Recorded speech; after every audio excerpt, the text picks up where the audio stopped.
মা যে সন্তান পালে একটা অসাধ্য জিনিস সে সাধন করে। কঠিন বস্তু মার কাছে সহজ হয়। একটা বাচ্চাকে লালন পালন করা, 3 বছর শুধু তাকে কোলে করে রাখা, তার পেশাব পায়খানা পরিষ্কার করে দেয়া, তার খাবারের সময় মতো তার মুখে খাবার দেয়া, তাকে যত্ন করে তার চাহিদা বুঝে, তার চাহিদা মা নিজে বুঝে বুঝে সন্তানের চাহিদা পূরণ করা। লেন্ডি একটা সময় নিজের বুকের রক্ত পানি করা, দুধ পান করানো, 1-2 দিন নয়, হাউলাইনে কামিলাইন, 2 বছর বুকের দুধ খাওয়ায়। এই বাচ্চাটা 5 বছর পর্যন্ত গোসল করতে পারে না, তাকে গোসল করায়, রাতের বেলায় উঠায় উঠায় তাকে পেশাব করায়, বিছানা যেন ভিজায় না দেয়। সে ইস্তেঞ্জা করলে মা তাকে নিজের হাতে শৌচ কার্য সম্পাদন করায় দেয়। এ সন্তান কিছু পারে টারে না। এইগুলা যদি দুনিয়ার কোনো বাপেরে করতে বলা হয়, তো বাপ সন্তানরে এগুলো করতে পারবে না। ইল্লা মাশাআল্লাহ 2-1জন পারতেও পারে, কিন্তু বাপের জাতকে যদি এ কাম দেওয়া হয়, তাইলে যে রাত্রে এই ডিউটিগুলা বাবারে দেওয়া হবে, ওই রাত্রেই বহু সন্তানের মৃত্যু হওয়ার সম্ভাবনা আছে। বাপেরা যদি জানে যে এই বাচ্চারা আমার 3 বছর বাঁচতে হইব, ওই রাত্রেই গলা টিপে মেরে আলাই করবে, এটা পারতেছি না, এটা রাখার দরকার নেই, এটা থাকগা জাগা। কারণ কি? কারণ হলো সন্তানের মোহাব্বত বাবার হৃদয়ে এই পর্যন্ত আল্লাহ তাআলা দেন নাই। যে মোহাব্বতের দ্বারা এমন অসাধ্য বস্তুর সাধন করা যায়, কিন্তু মার হৃদয়ে সন্তান দেওয়ার আগে আল্লাহ তাআলা সন্তানের মোহাব্বত দান করেছেন। এখনো সন্তান দেন নাই, কিন্তু সন্তানের মোহাব্বত মায়ের হৃদয়ে দিয়ে দিয়েছেন। সন্তান কেবল পেটে আসছে, এই সন্তানের এখনো চোখ, মুখ, নাক, কান সুস্পষ্ট হয় নাই, কিন্তু মায়ের সন্তানের জন্য মায়া এসে গেছে। মহান রব্বুল আলামিন তার নিজের পক্ষ থেকে সন্তানের মায়া মায়ের দান করেছে।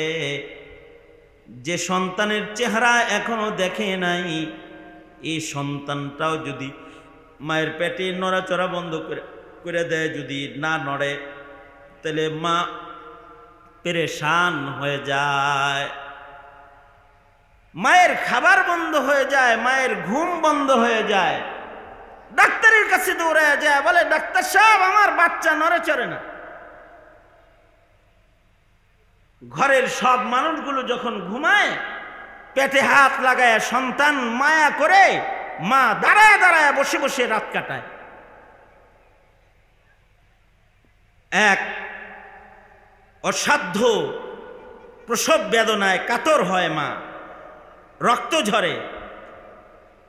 এরপরে আবার এই সন্তান দেখার সাথে সাথে সব ভুলে যায়, আবার এটাকে যত্ন করে পালতে থাকে, এরে খানা খাওয়াইতে থাকে, এরে গোসল করাইতে থাকে, এরে তেল দিতে থাকে, যত্ন করতে থাকে।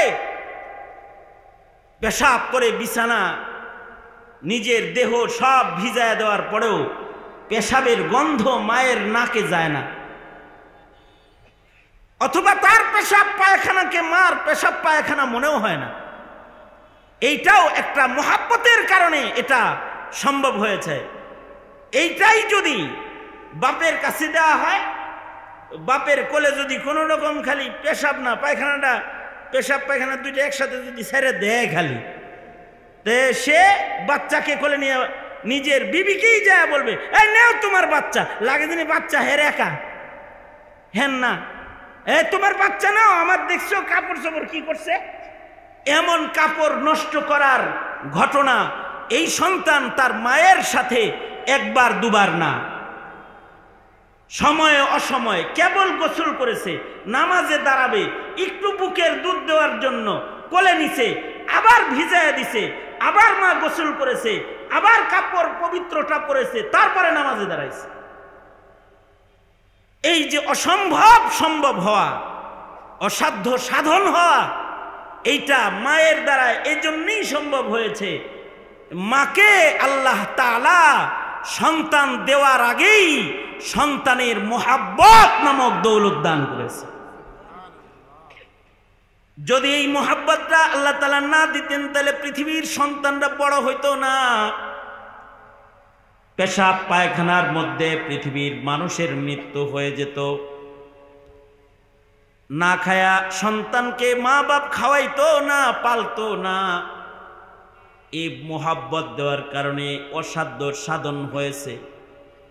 সেম যতক্ষণ না পর্যন্ত বান্দার হৃদয়ে ইবাদতের মোহাব্বত আল্লাহ তাআলা না দিবেন ততক্ষণ পর্যন্ত ফজরের নামাজে জাগ্রত হবে না, শেষ রাত্রিতে তার ঘুম ভাঙবে না, দোকান বন্ধ করে তাকবীরে উলা ধরার জন্য দৌড়ে মসজিদে সে যেতে পারবে না,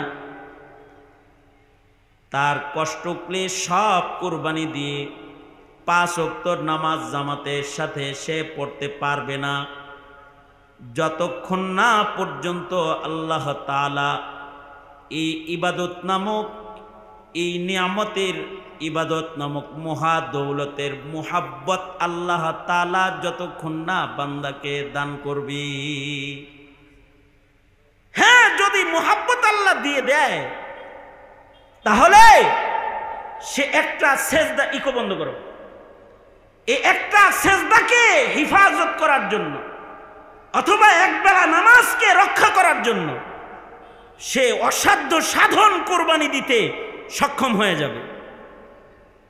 সে একবেলা নামাজ হিফাজতের জন্য কষ্ট ক্লেশ বরদাস্ত করতে সে রাজি হয়ে যাবে। অনেক কষ্টের ভেতরেও আল্লাহর হুকুম যত্ন সহকারে তার আদায় হয়ে যাবে। সে যদি অসুস্থ হয়, দাঁড়াতে না পারে, তাহলে বসে বসে সে আদায় করে ফেলবে। সে যদি বসতে অক্ষম হয় তাহলে সে ইশারায় ইশারায় আদায় করে ফেলবে, কারণ তার রবের কাছে হাজিরার একটা প্রেম, একটা ভালোবাসা তাকে মহান আল্লাহ দান করেছে। দাঁড়াইতে পারে না, বসতে পারে না, তো শুয়ে শুয়ে করতে থাকে। এই কারণেই এই মোহাব্বতটা আল্লাহ না দিলে, যেহেতু দিনী কাজ করা সম্ভব না, আল্লাহর নামের মোহাব্বত আল্লাহ না দিলে কালেমা পড়াও সম্ভব না, জিকির করাও সম্ভব না। এটা ব্যক্তির চেষ্টায় সম্ভব না, সমাজের চেষ্টায় সম্ভব না, এমনকি নবীর চেষ্টায় সম্ভব না, যদি না আল্লাহ না দেয়। এ কারণেই হুজুরের দাদা, হুজুরের চাচা আবু তালিবকে হুজুর নিজে আল্লাহর রাসূল সাল্লাল্লাহু আলাইহি ওয়াসাল্লাম নিজে বারবার চেষ্টা করেছেন চাচার মুখে একবার এই কথা বাইর করতে, লা ইলাহা ইল্লাল্লাহ, কিন্তু চাচারে তো আল্লাহ এই প্রেমটা দেয় নাই। এ কারণে নবী চাওয়ার পরেও মুখ দিয়া বের হইতেছে না। এবার মুখ দিয়া কালেমা বের না হওয়ার কারণে আল্লাহর রাসূল যখন পেরেশান, তখন আল্লাহ তাআলা তার বন্ধুকে বলতেছে, ইন্নাকা লা তাহদি মান আহবাবতা, ইন্নাকা লা তাহদি মান আহবাবতা ওয়ালাকিন্নাল্লাহা ইয়াহদি মান ইয়াশা। ওগো বন্ধু, আপনি ভালোবাসলে, আপনি চাইলে কারোর মুখে কালিমা আসবে না, যদি না আমি না চাই। আমি যদি চাই আর যদি আমার প্রেম দিয়ে দেই তাহলে তার মুখে কালিমা আসবে। এমনকি কালিমার প্রেম যদি কাউকে আল্লাহ তাআলা দান করেন তাহলে কাউকে তো জোর করে পড়ানো যায় না কালিমা। আর কেউ কেউ আছে তাদের মুখে পেরেক ঢুকায়ও আল্লাহর নামের কালিমার আওয়াজ বন্ধ করা যায় না। যেমন হযরত বেলাল হাবশী, ওনার জিহ্বার ভেতরে পেরেক ঢুকায় দিত।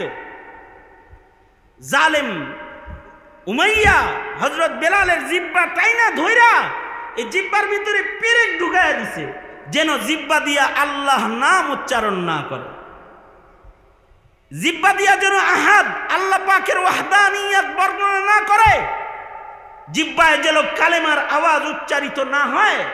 এ কারণে ওনার জিহ্বা টাইনা বাইর কইরা এর ভিতরে পেরেক বসায় দিছে। আর হযরত বেলাল এই পেরেক মুখে লইয়াই রক্ত মাখা পেরেকওয়ালা জিহ্বা দিয়ে আল্লাহকে ডাকতেছে, আহাদ আহাদ আহাদ, ইয়া আল্লাহ ইয়া আল্লাহ, লা ইলাহা ইল্লাল্লাহ, আল্লাহ পাকের জিকির করতেছে।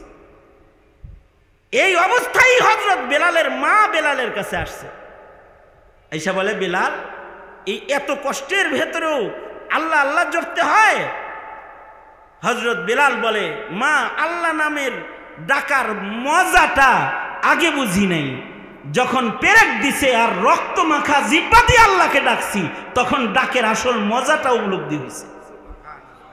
ডক্টর ইকবাল বলে, जफाजू इश्क में होती है, जफाजू इश्क में होती है, वो जफा ही नहीं, सितम ना हो तो मोहब्बत में कुछ मजा ही नहीं, सितम ना हो तो मोहब्बत में कुछ मजा ही नहीं। কষ্ট হইলেই না মোহাব্বতের আসল স্বাদ উপলব্ধি হয়। এই যে এই কষ্টটা করবে বান্দা, এটা করার জন্য একটা প্রেম লাগবে, মোহাব্বত লাগবে। এই মোহাব্বত যখন জাগ্রত হয় তখন ওই কষ্টটা এটা সহজ হয়ে যায়। নামাজের ভেতরে ধৈর্যের সাথে দাঁড়ায় নামাজ পড়া, এটা ততক্ষণ পর্যন্ত সম্ভব হবে না যতক্ষণ পর্যন্ত নামাজের মোহাব্বত ভিতরে না আসবে। নামাজের কামেল মোহাব্বত যখন কারোর ভেতরে আসবে তখন তার হৃদয়ে আসবে, ইমাম সাহেব কেরাত ছোট বলল কেন? যখন কামেল মোহাব্বত আসবে তখন সে বলবে, ইমাম সাহেব সেজদাটা আরেকটু লম্বা দিলে আরেকটু মজা লাগতো, ইমাম সাহেব রুকুটা লম্বা করলে আরেকটু মজা লাগতো, মসজিদে আরেক ঘন্টা থাকতে পারলে আরেকটু মজা লাগতো, এগুলো তার হৃদয়ে আসবে। আর যখন মোহাব্বত না হবে তখন বলবে, দোকানটা খুলে থুয়েছি, কত কাস্টমার না জানি চলে গেল, ইমাম সাহেবের তো আর কোনো কাম নাই, সূরা বাকারা ধরছে আর পড়তেই আছে, তার তিলাওয়াতই শেষ হইতেছে না। এর যে এই অস্থিরতা, তার যে বিরক্তি হাল, বিরক্তি অবস্থা, এটা কেন? মোহাব্বতের কমির কারণে। প্রেমিক প্রেমিকার সাথে আলাপটা লম্বা হয়ে যায়, তারপরেও যদি কয় রাখি, কয় আরেকটু, যদি বলে রাখি, ফোনটা কাটি, আরেকটু, আর 1 মিনিট 1 মিনিট 1 মিনিট, মানে তার আলাপটা লম্বা হইতে থাকে। কেন? প্রেমের কারণে, মোহাব্বতের কারণে। আর যখন প্রেম কম হয়, যার সাথে খাতির নাই, তারে কয়, ভাই আসি, পরে কথা কমনি, জায়গা পরে পরে পরে, বাস হাতের ইশারা দিয়া পরে দিয়া দিছি শেষ করে। কারণ কি? ভাব নাই এর লগে, মোহাব্বত নাই তার লগে। সেম জালালউদ্দিন রুমি রহমাতুল্লাহ আলাইহি বলেন, বান্দার সাথে আল্লাহর প্রেমের একটা ভাব লাগে, এই ভাবটা যতক্ষণ পর্যন্ত হৃদয়ে না আসে ততক্ষণ পর্যন্ত আল্লাহর কাম বলতেই বান্দার কাছে মজার কাম মনে হয় না। আর যখন প্রেম ভালোবাসা হৃদয়ে বসে যায় তখন আল্লাহর কাম লম্বা হইলে হের কাছে ভাল লাগতে থাকে। তাহলে এই ভালো লাগা আর এই ভালোবাসাটা, এটা আল্লাহ দিলে না আমি পাবো, আপনি পাবেন। এ কারণে আল্লাহর রসুল কয়, এটা দোয়া করে আল্লাহর কাছ থেকে লও। দোয়াটা আল্লাহর রসুল নিজে শিখায়া দিয়া বলে, তোমরা দোয়া করো আল্লাহর কাছে, আল্লাহুম্মা ইন্নী আসআলুকা হুব্বাকা ওয়া হুব্বা মান ইউহিব্বুকা ওয়া হুব্বা আমালিন ইউকাররিবুনি ইলাইকা। ওগো আল্লাহ, আপনি আমাকে আপনার মোহাব্বত দান করেন, আপনি যাদেরকে মোহাব্বত করেন তার মোহাব্বত আমাকে দান করেন। ওগো আল্লাহ, যে আমলগুলো করলে আপনার কাছে পৌঁছা যায়, আপনার জান্নাতে যাওয়া যায়, যে কাজগুলো করলে আপনি রাজি হয়ে যান, খুশি হয়ে যান, ওই কাজগুলোর জন্য একটা দরদ, ওই কাজগুলোর জন্য একটা প্রেম ওই কাজগুলোর জন্য একটা ভালোবাসা আপনি আমাকে দান করেন। আল্লাহ তাআলা যদি বান্দার ওই মোহাব্বতটা বান্দার জন্য দিয়ে দেয়, তাহলে এই বান্দার কাছে দুনিয়ার চাইতে আখিরাতের মূল্য বেড়ে যায়। এই বান্দার কাছে দুনিয়ার কাজের চাইতে কবর হাসরের উপকার দেনেওয়ালা আখিরাতের কামগুলা বান্দার কাছে গুরুত্বের হয়ে যায়। এ কারণে নবীজি বলে, তোমরা এ দোয়া করে আল্লাহর কাছ থেকে মোহাব্বতটা চাও। আমার সাথে একবার পড়েন আল্লাহুম্মা, আরো আস্তে করে পড়েন, জোরে করে বলেন, তাহলে বাচ্চাদেরও মুখস্থ হবে, আপনাদেরও মুখস্থ হবে। বলেন আল্লাহুম্মা ইন্নী আসআলুকা হুব্বাকা ওয়া হুব্বা মাই ইউহিব্বুকা ওয়া হুব্বা আমালিন ইউকাররিবুনি ইলাইকা। আল্লাহুম্মা ইন্নী আসআলুকা হুব্বাকা ওয়া হুব্বা মাই ইউহিব্বুকা ওয়া হুব্বা আমালিন ইউকাররিবুনি ইলাইকা। আচ্ছা, যদি আরবিতে না পারেন তাহলে বাংলায় বলবেন।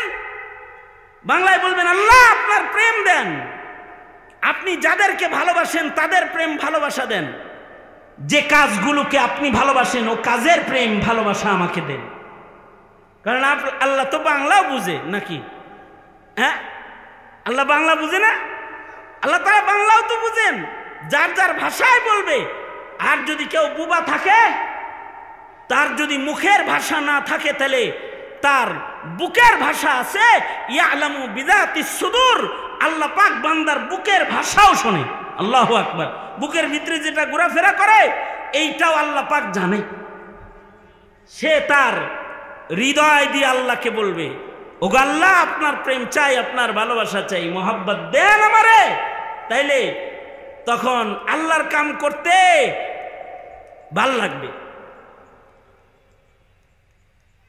জালালউদ্দিন রুমি রহমতুল্লাহি আলাইহি লাইলি মজনুর গল্প দিয়া মাজাজি প্রেমের বর্ণনা দিয়া হাকিকি প্রেম বুঝাইছেন বান্দাকে। এই মাজাজি ইশক যেটা, এটার দ্বারায় হাকিকি আল্লাহ পাকের ইশক কেমন হবে এটা উপমা দিয়ে বুঝাইছেন। উপমা দিয়া বুঝায়া জালালউদ্দিন রুমি বলে, লাইলি একদিন আজান দিল। লাইলি একদিন, হ্যাঁ স্যার হয়েছে, মহিলাদের কোনো আজান আছে? মানে লাইলি আজান দিছে মানে এলান করছে। কিসের এলান করছে? আল্লাহ যেমন এলান করে, এই আসো আসো, হাইয়া আলাস সালাহ, হাইয়া আলাস সালাহ। এটা কার আজান? আর আস্তে করে বলেন, কার আজান? আপনাকে আমাকে বাড়ির মুয়াজ্জিনের আজান নাকি? হ্যাঁ, মুয়াজ্জিনের কণ্ঠে যা উচ্চারিত হয় আজান, মুয়াজ্জিনের কণ্ঠের যে এলান, এগুলো আসলে কার এলান? আরো জোরে আওয়াজ করে বলেন, কার এলান? মুয়াজ্জিনে ডাকে আসলে তা না, মসজিদের মিনার থেকে ডাকে আমার আপনার মালিক আল্লাহ। হাইয়া আলাস সালাহ, আল্লাহ ডাকতেছে, এ আসো আসো, নামাজে আসো, আসো আসো, কল্যাণের দিকে আসো। জালালউদ্দিন রুমি বলে, একদিন হালুয়া রান্না কইরা লাইলির বাড়ির দরজায় দাঁড়ায়া ঘন্টিতে বাড়ি লাগায়া, অর্থাৎ ডেকসিতে বাড়ি দিয়া কয়, এ আসো আসো, তাবারক খায়া যাও। আজান দিছে, কি খাওয়াবে? হালুয়া পাকাইছে, হালুয়া পাকাবে। আল্লাহর উদ্দেশ্য যেমন আমার ডাকে আমার বান্দা আসবে, লাইলির এই ডাকের উদ্দেশ্য হলো হালুয়া খাওয়ার জন্য শুধু এলাকার ছেলেরা আসবে না, আমার মজনু আসবে। কে আসবে? লাইলির আসলে উদ্দেশ্য কারে ডাকা? হালুয়া যে খিলাইতেছে সবাই রে, আসল উদ্দেশ্য হলো সবাই যখন দাঁড়াবে হালুয়া খেতে, তো ওইখানে তো আমার মজনুকেও দেখা যায়। আমার ডাক শুনলে মজনু তো আমার কাতারে দাঁড়াইব, তো মজনুরে এই কাতারে কিছু দেখেলাম, তার হাতে একটা কিছু দিয়ে দিব। তাই দেখছি ডুকছি পাকাইয়া হালুয়া টালুয়া রেডি কইরা লাইলি বাড়ি বাড়ি দিয়া ডাক দিছে, এলান করে, এ হালুয়া খাইবা আমার পক্ষ থেকে, এ তোমরা যারা এখানে খেলতেছো বসে আছো সবার দাওয়াত, আসো আসো আসো। দাওয়াত দিছে, আম দাওয়াত। যারা ছিল সব লাইনে দাঁড়াইছে, মজনু লাইনে দাঁড়াইছে, কায়েস মজনু লাইনে দাঁড়াইছে হালুয়া নেওয়ার জন্য। কিন্তু সাধারণ পাবলিকের তবিয়ত হলো যে কিছু যদি নিতে যায় তাহলে আগে নিতে চায়। যেমন তবারক যখন বিতরণ হয় শুক্রবারে, মনে করেন খিচুড়ি অথবা বাতাসা মসজিদে আয়া পড়ে না, এইগুলো যখন জিলাপি এগুলো যখন দেয়, তখন কি পরে নেওয়ার জন্য দেরি করা হয় না আগে নেওয়ার জন্য কারাকারি করা হয়? আপনারা ভালো, আপনারা বুজুর্গ দেশের লোক, তো আপনারা পরে পরেই নেন মনে হয়, তাই না? আগে আগে নেয়, আগে আগে নেওয়ার জন্য তাড়াহুড়া করে। তো সবাই তো এই হালুয়া আগে খাওয়ার জন্য লাইনে আগে দাঁড়াইতেছে ধাক্কি করে। কিন্তু মজনু কায়েস আজব আশেক, সে ধাক্কি করে হালুয়া খায় না। সে করে কি, যে আসে তারে তার সামনে দাঁড় করায় আর সবার পিছে সে দাঁড়ায়। আবার আর একজন আসে তো তারে সবার আগে দাঁড় করায়, তার আগ দিয়ে ঢুকায় দেখে তুমি আগে আহ। আর একজন আসে তো তারে দাঁড় করায়। দাঁড় করাইতে করাইতে সবাই হালুয়া পাইছে। কিন্তু মজনুর পালা যখন আসছে তখন হালুয়া আছে অল্প। এমন সময় আর একজন আসছে তো মজনু পিছনে যায় তাকে দাঁড় করাই দিচ্ছে। হালুয়া সে নিয়ে চলে গেছে। এবার মজনু যখন লাইলি ডেকচি বরাবর দাঁড়াইছে, দেখে ডেকচির ভেতরে কোনো হালুয়া নাই। মজনু সামনে যায় বলে, দাও হালুয়া দাও। লাইলি মজনুকে ধাক্কা দিয়া হাত সরায় পিছনে দিয়ে দিয়েছে। এত সময় জগৎ খাওয়াইতেছি, এতক্ষণ কোনো কাম নাই, এখন খালি ডেকচির কাছে এসে সিরিয়াল লাগাইছ, যাও যাও চলে যাও, বোকা কোথাকার। লাইলি রাগ করে ভেতরে চলে গেছে। কিন্তু মজনু বলে, আলহামদুলিল্লাহ আলহামদুলিল্লাহ। তো এলাকার যারা হালুয়া খাইছে এরা কয়, তুমি তো বোকা গ্রুপ অফ ইন্ডাস্ট্রিজ লিমিটেডের এমডি মিয়া, পাইলা না হালুয়া, দাঁড়ায় দাঁড়ায় অন্য মানুষ ঢুকাইলা। মজনু বলে, তোমাদের তো হালুয়ার দিকে নজর ছিল, আমার নজর আসলে হালুয়ার দিকে ছিল না, হালুয়াওয়ালার দিকে ছিল।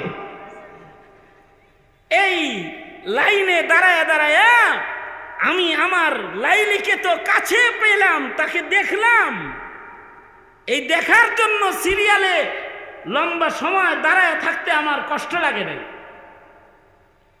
আর তোমরা তো লাইলির হাতের হালুয়া পাইছো, আর আমি লাইলির সরাসরি হাতটাই পায়ে ফেলাইছি। আমি যখন খালি ভাণ্ড বরাবর হাত পাচ্ছি তো লাইলি নিজের হাতে আমার হাত ধাক্কা দিছে। তোমরা হাতের হালুয়া পাইছো আর আমি কায়েস সরাসরি লাইলিরে পাইছি।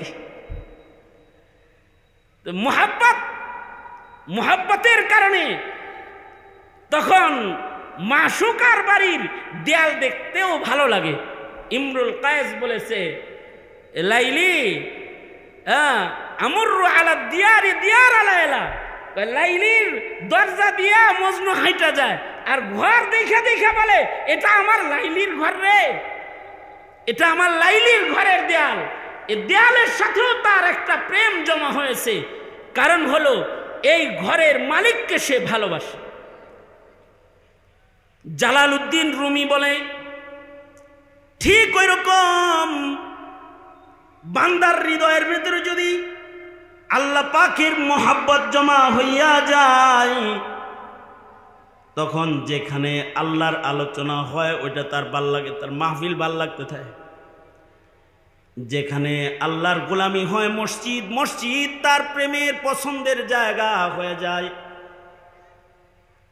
মসজিদে যায় একটু বসে থাকা তার কাছে পছন্দের আমলে পরিণত হয়ে যায়।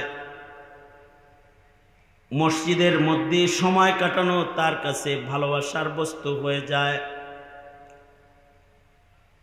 আর আল্লাহর ওই সকল হুকুম আহকাম যা করলে, যা পালন করলে মহান আল্লাহ খুশি হয়, সে হুকুম ও আহকামগুলোকে আদায় করা বান্দার কাছে মোহাব্বতের কর্মে পরিণত হয়ে যায়। তবে এই মোহাব্বতটাও আল্লাহর কাছে চায় লইতে হয়। छुरा कर गैर से दिल को तो अपना खास कर हमको, तो फजले खास को हम सब प्यार आम कर अपना, तो फजले खास को हम सब प्यार आम कर अपना। छुरा कर गैर से दिल को, छुरा कर गैर से दिल को तो अपना खास कर हमको, तो फजले खास को हम सब प्यार आम कर अपना, तो फजले खास को हम सब प्यार आम कर अपना।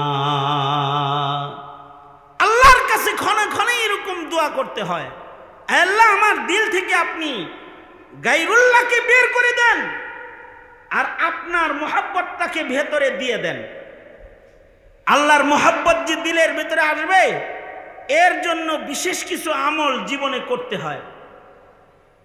বিশেষ কিছু আমলের মাধ্যমে আল্লাহ পাকের মোহাব্বত হৃদয়ের ভেতরে বাড়ে। হাকিমুল উম্মত থানভী রহমতুল্লাহ আলাইহি বলেন, আল্লাহর মোহাব্বত বাড়ানোর জন্য বিশেষ যে 3 কাজ, তার ভেতরে একটা কাজ হলো কাসরাতে জিক্রুল্লাহ। বেশি বেশি করে তোমরা আল্লাহ পাকের জিকির করো। আমাদের তো সারাদিন 24 ঘন্টা কেটে যায়, এর ভিতরে আল্লাহর নামের জিকির করার সময় অনেকের মিলে না। তবে হ্যাঁ, আল্লাহর কিছু বান্দা আছে, তাদের শ্বাসে শ্বাসে দমে দমে আল্লাহর জিকির হয়, জিকির তারা ভুলে না। যারা জিকির ভুলে না, যাদের জিক্রুল্লাহর আমলের পাবন্দি আছে, জিক্রুল্লাহ এমন এক আমলের নাম যার মাধ্যমে আল্লাহ পাকের মোহাব্বত পয়দা হয়। তবে হাকিমুল উম্মত থানভী রহমতুল্লাহ আলাইহি বলেন, যদি অনেক বেশি জিকির করতে নাও পারো, তাহলে কিছু সবক আদায় করো। 24টা ঘন্টার ভেতরে 10টা মিনিট আল্লাহরে দিয়ে দাও। 10টা মিনিট একটু জিকির করো। কি কি জিকির করবা? হযরত থানভী বলেন, 6 তাসবিহ আদায় করো, 100 বার ইস্তিগফার পড়ো, আস্তাগফিরুল্লাহ আস্তাগফিরুল্লাহ আস্তাগফিরুল্লাহ 100 বার।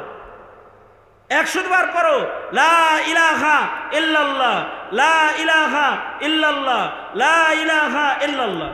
100 বার পড়ো আল্লাহু আকবার আল্লাহু আকবার আল্লাহু আকবার।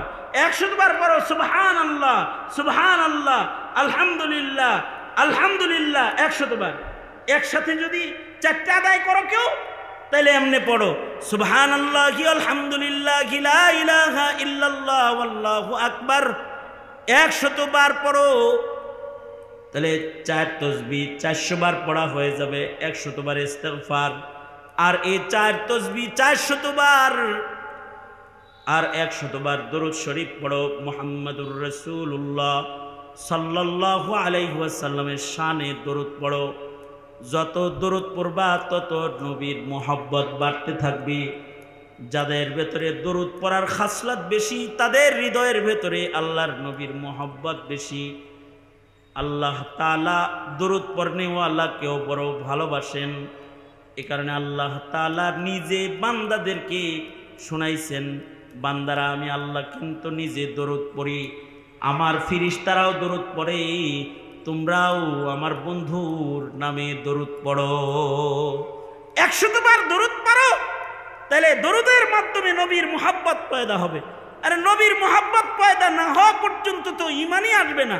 লা ইউমিনু আহাদুকুম হাত্তা আকুনা আহাব্বা ইলাইহি মিন ওয়ালিদিহি ওয়া ওয়ালাদিহি ওয়ান নাসি আজমাইন। যতক্ষণ পর্যন্ত নবীর মুহাব্বত কারোর হৃদয়ে কামেল না হবে ততক্ষণ পর্যন্ত তো সে কামেল মুমিনও হবে না। নবীর মুহাব্বত কামেল না হইলে ঈমান কামেল হয় না। নবীর মুহাব্বত কামেল লাগবো, আল্লাহর মুহাব্বত কামেল লাগবে। আল্লাহর মুহাব্বত কামেল, নবীর মুহাব্বত কামেল। তখন তার রং কি হবে? তার রং হবে এরকম যে তার একটা সুন্নত ছুটবে না নবীর মুহাব্বতে, একটা ইবাদত ছুটবে না আল্লাহর মুহাব্বত। আমাদের জিন্দেগির তো ইবাদত নাই, ইবাদত ছাড়া হায়াত আমাদের জিন্দেগিতে যে সকল আমালগুলো আমরা করি এ সকল আমালগুলো ইবাদতের আমল করনেওয়ালা মানুষের সংখ্যা এখন কম। হ্যাঁ, কাজ কাম করে, চাকরি বাকরি করে, এগুলো আমল, কিন্তু দুনিয়ার লাভের আমল আমাদের ভেতরে বেশি। আখেরাতের লাভে কিছু আমল করা, যেটাকে মোহাব্বত বলা হয়, আল্লাহ পাকের মোহাব্বত, এই মোহাব্বতটা বাড়ানোর লক্ষ্যে প্রতিদিন কিছু জিক্রুল্লাহর আমল করা। পরীক্ষা করতে পারেন, 40 দিন একটু জিকির করে পরীক্ষা করেন, 40 দিন একটু জিকিরের সবক আদায় করেন, নির্ধারিত একটা সময় ধইরা কেবলামুখী হইয়া 100 বার সুবহানাল্লাহ, 100 বার আলহামদুলিল্লাহ, 100 বার লা ইলাহা ইল্লাল্লাহ, 100 বার আল্লাহু আকবার, 100 বার ইস্তিগফার, 100 বার দরুদ শরীফ। যদি কেউ নিয়মিত আমল করে তো দেখবে আল্লাহ পাকের মোহাব্বত তার ভিতরে বেড়ে গেছে। জিক্রুল্লাহর মাধ্যমে আল্লাহর মোহাব্বত বেড়ে যায়। আরেকটা আমল হলো অধিক পরিমাণে কোরআন তেলাওয়াত করা। কারণ যারা কোরআন পড়ে তাদের আল্লাহ পাকের মোহাব্বত বেড়ে যায়। আপনি সারা বছরে কোরআন মজিদের লগে দেখা করেন নাই, তো আপনি আল্লাহর মোহাব্বত কেমনে বাড়বে? ডেলি টিভির সাথে দেখা করেছেন, ডেলি ফেসবুকের লগে দেখা করেছেন, ডেলি উপন্যাসের লগে দেখা করেছেন, কালামুল্লাহর লগে তো দেখা করেন নাই। সারা বছর চলে যায়, আল্লাহর কোরআন হাতে নিয়েও আপনি দেখেন না। একটু হাতে নিতেন, একটু দেখতেন, এটা আল্লাহ পাকের কালাম, একটু বুকে লইতেন, একটু চুমা খাইতেন, মোহাব্বতটা প্রকাশ করতেন। প্রতিদিন আল্লাহর কালাম হাতে নিলেন না, ছেলেরে তো কোলে লইছেন, কোরআনরে তো কোলে লন নাই সারা বছরে। আমরা আমাদের সন্তান কোলে লই, ঘরে ঢুইকা আমরা কি করি? ঘরে ঢুইকা নিজের ছেলেটারে আগে কোলে লই, ছেলেটারে চুমু খাই, মেয়েটারে কোলে লই, বুকে জড়াই। সারাদিন অফিস ছিলাম, মা তোরে দেখি নাই, আয় মেয়েটাকে কোলে লয়, আয় বাবা আয় কোলে লয়, চুমু খায়। কিন্তু আজব সাহাবায়ে কেরামের আমল। খলিফাতুল মুসলিমিন হযরত উমর, ওনার সারা জিন্দেগির একটা আমল ছিল, ওনার ঘরের তাকের ভেতরে একটা কোরআন মজিদ ছিল। রাষ্ট্রীয় কাজে ঘরের বাইরে যখন হযরত উমর থাকতেন ব্যস্ত, রাষ্ট্রের কাজ শেষ করে যখন ঘরে যাইতেন হযরত উমর, ঘরে যায়া আগে ঘরে ঢুইকা, কারোর লগে কথা নাই, সন্তান বিবি তাদের সাথে আগে কথা নাই, ঘরে ঢুইকা তাকিয়ার কোরআন নামায়া আল্লাহর কোরআনটাকে খুললা কোরআনের দিকে তাকাইয়া হযরত উমর কোরআনকে চুমু খাইতেন আর আল্লাহর কালামের লগে কথা বলতেন। কোরআনটারে হাতে নিয়ে বলতেন, কবরে গেলে তো তুমি কোরআন আমার মাথার কাছের পাহারাদার হইবা, ময়দানে মাহশরে তো তুমি কোরআন আমার পক্ষে অথবা বিপক্ষে কথা কইবা। সারা দিন ব্যস্ত ছিলাম, তোমার একটু হাতে লইতে পারি নাই, তোমাকে একটু পড়তে পারি নাই, তোমাকে একটু তিলাওয়াত করতে পারি নাই। কেবল ঘরে ঢুকলাম, আমি দুনিয়ার কারোর সাথে মুসাফা না করে, মুআনাকাত না করে, কথা না বলে, এহে আল্লাহর কালাম, ঘরে ঢুইকা তোমাকে হাতে লইলাম, তোর লগে মুসাফা করলাম, তোর লগে মুআনাকা করলাম, তোকে খুলে আগে তিলাওয়াত করলাম। আল্লাহর কালাম হি ময়দানে মাহশরে কিন্তু আমার বিপক্ষে, উমরের বিপক্ষে তুমি দাঁড়ায়ো না। আল্লাহর কালামকে এইভাবে করে ঘরে ঢুইকা আগে জড়ায় ধরতেন, কোরআনের সাথে আগে কথোপকথন বলতেন। আছে কি সে আমল? কোরআনের সাথে এতটুকুন কুরবত মুহাব্বতের আমল আমাদের জীবন থেকে এটা হারিয়ে গেছে।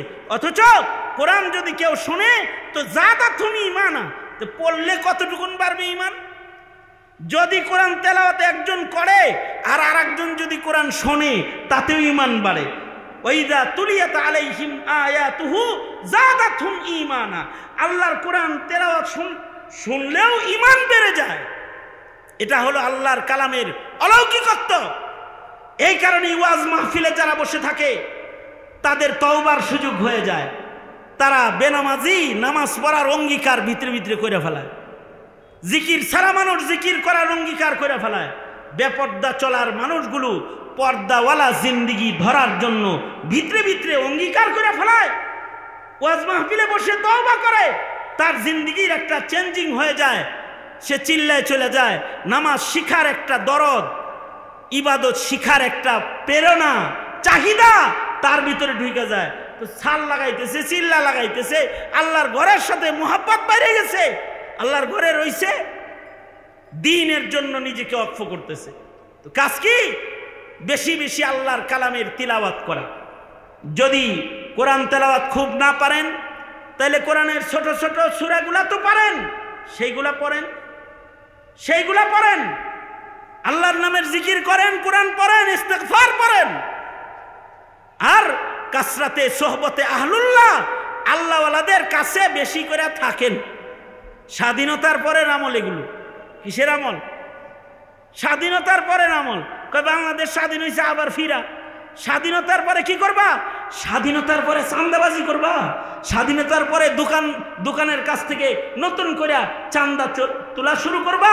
স্বাধীনতার পরে ঘরে ঘরে অত্যাচার বাড়াইয়া দিবা। স্বাধীনতার পরে আগে ছিলা তুমি বুজুর্গ আল্লাহওয়ালা, তবলিগে খালি চিল্লা লাগাইছো আর ঘুরছো, এখন আবার রিভলভার লয়ে ঘুরবা। এটার নাম স্বাধীনতা? স্বাধীনতার পরে কি করতে হয়?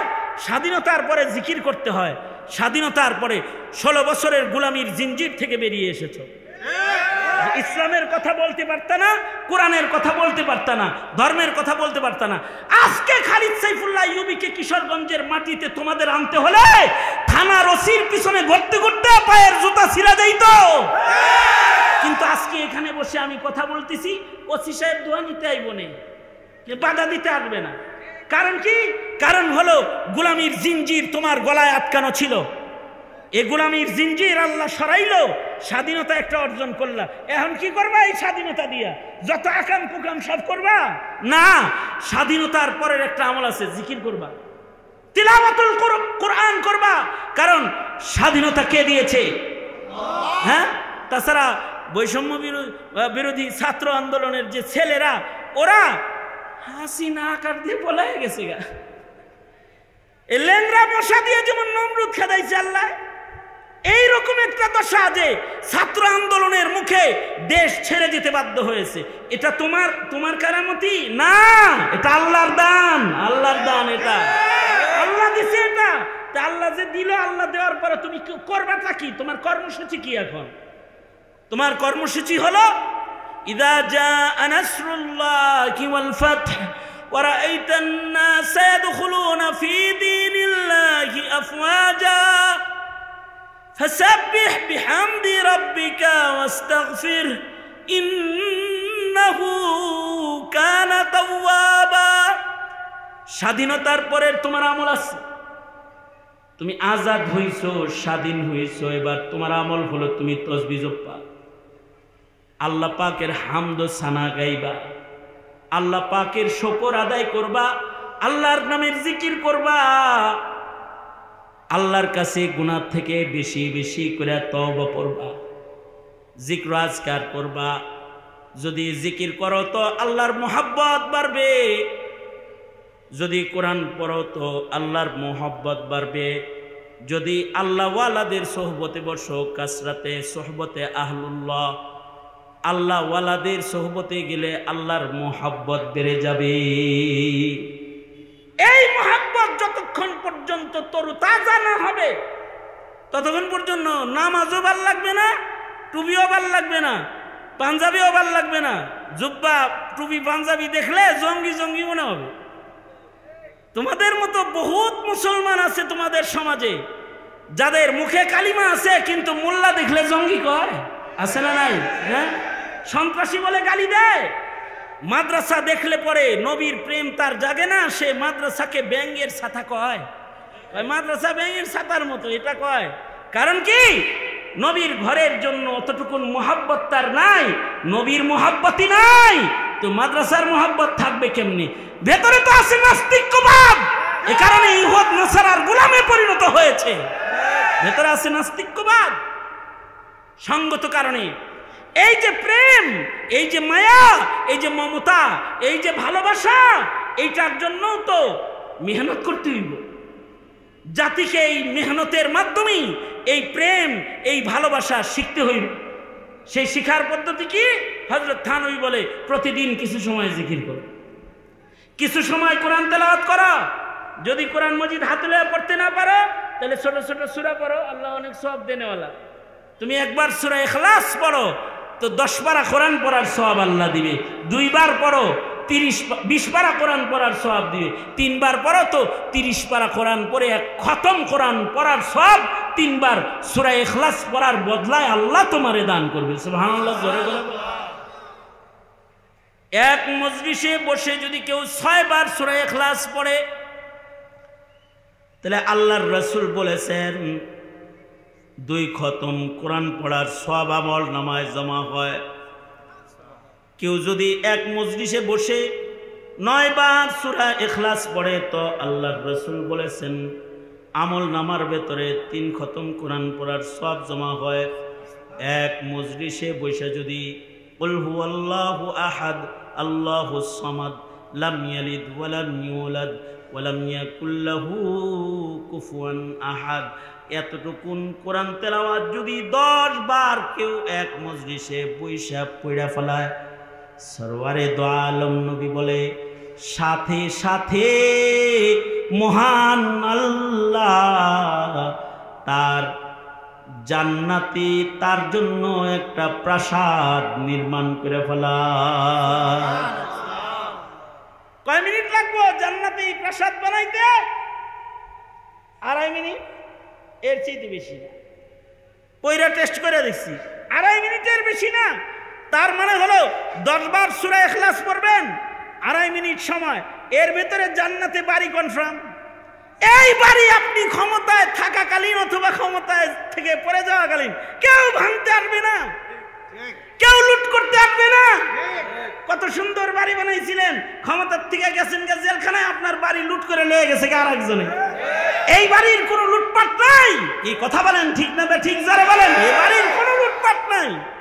এ বাড়ির গ্লাস কেউ ভাঙবে না, এ বাড়িতে কেউ আগুন দিতে পারবে না, কারণ এ বাড়ি আপনার। দিয়েছেন কে? জোরে আওয়াজ করে বলেন দিয়েছেন কে? আল্লাহ। তো একটা বাড়ি আপনি বানাইছেন আর একটা বাড়ি আল্লাহ বানাইছে। আমনেরটা এটা মানুষে ভাঙতে পারে, জ্বালাইতে পারে, লুট করতে পারে, কিন্তু এই সূরা ইখলাস পড়ে যেটা বানাইবেন এটা লুট হইতো না। কমাস কম কিছুই না পারেন, সূরা ইখলাসও কি পড়তে পারবেন না? মাঝে মধ্যে আল্লাহওয়ালাদের সোহবতে বসে যাবেন। এই এদেশের আলেমদের কাছে গেলে আল্লাহর প্রেম বাড়ে, বিধায়ী তো তোমাগরে আলেমদের কাছে যাইতে দিতে চায় না, আলেমদের সামনে তোমাদের বসতে দিতে চায় না। কেন জানো? তোমরা আলেমদের কাছে গেলে কোরআন প্রেমিক হয়ে যাবে, তোমরা আলেমদের কাছে গেলে ধর্মভীরু হয়ে যাবে, তোমরা আলেমদের কাছে গেলে ইসলামের বিধানকে শ্রদ্ধা করেনেওয়ালা হয়ে যাবে। এইটা যদি তুমি মুসলমানের ভেতরে এসে যায় তাইলে তো এখানে নাস্তিকের চাষাবাদ করা যাবে না, কাদিয়ানীর চাষাবাদ করা যাবে না, যাবে না তো। এ কারণে তোমাকে আলেমের কাছে যাইতে মানা আর বাধা, যে তুমি যাইতে পারবে না। কিন্তু আল্লাহর বিধান হলো কুনু মা'আস সাদিকিন, যাও মুহাব্বত লও, তুমি কাছে যাও মুহাব্বতটা হৃদয়ে লও, যাইবা তুমি মুহাব্বত দিমু আমি। আল্লাহ বলে তুমি যাইবা, তাকওয়া দিমু আমি, মুহাব্বত দিমু আমি, প্রেম ঢাইল্লা দিমু নিজের হাতে আমি। আল্লাহ তাআলা নিজের হাতে প্রেম দান করবে, মুহাব্বত দান করবে। এ কারণেই হযরত থানভী বলেন 3য় নম্বর আমল হলো কাসরাতে সোহবতে আহলুল্লাহ, আল্লাহওয়ালাদের সোহবত বেশি বেশি গ্রহণ করা। এইগুলো করলে হৃদয়ের ভেতরে আল্লাহ পাকের প্রেম ভালোবাসা মোহাব্বত জন্ম হবে। যাদের হৃদয়ে মোহাব্বত জন্ম হবে তারাই সত্যিকারের মুমিন হবে। আর যাদের এই মোহাব্বতটা আছে তাদের ভেতরে ঈমান আছে। আল্লাহ বলেন ওয়াল্লাযীনা আমানু আশাদ্দু হুব্বান লিল্লাহ, ঈমানদারের হৃদয়ে আল্লাহর মোহাব্বতটাই হবে সর্বোচ্চ, সবচেয়ে বেশি পাওয়ারফুল।